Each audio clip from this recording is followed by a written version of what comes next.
Okay, so now we have a complicated problem in hand wherein you have to do certain additions and division for trigonometric ratios.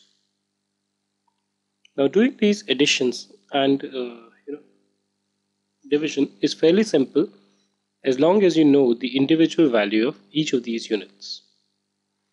So this will take some time before you'll be able to remember all of them, but once you do, or rather you have a table handy with you.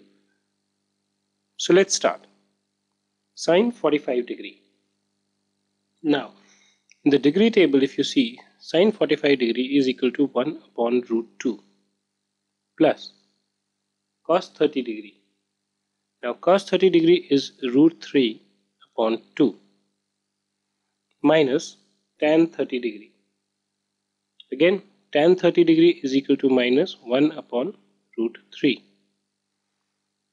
divided by sine 60 degree. Sine 60 degree is again root 3 by 2 plus cos 60 degree 1 upon 2. So once you've put in these values, it's more or less a question of addition and subtraction. Now if you see this, basically what will be the least common multiple of this, this, this? In the minimum it has to be 2 into root 2 into root 3, right? Now if you see this one, how many times would this go into this? You cross this out, 2 root 3. So 2 root 3 into 1 will give you 2 under root 3 plus 2. So this will go into this root 2 root 3 times into root 3 minus.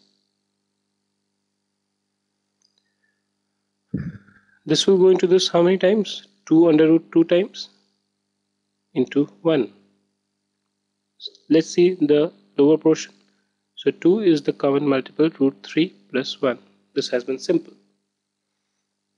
Or you can write this as 2 root 3 plus 3 root 2 minus 2 root 2 divided by 2 root 2 root 3 divided by root, or you can rather multiply it by 2 upon root 3 plus 1.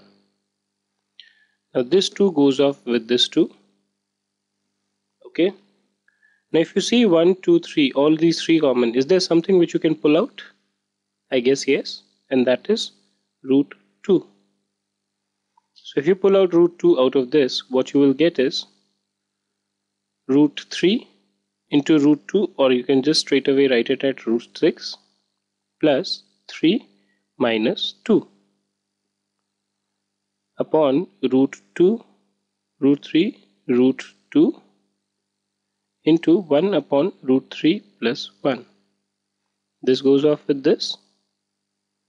Okay, so what are you left here? You are left here as root 6 plus 1 divided by root 3 into 1 upon root 3 plus 1.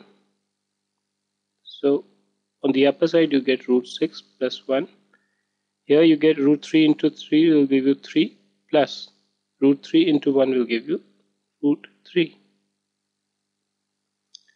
It cannot be solved further, so this is your answer.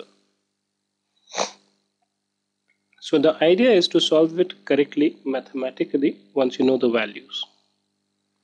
And more often than not, you'll get certain complicated answers, but that should not deter you. You should kind of just concentrate on checking that your calculations have been correct.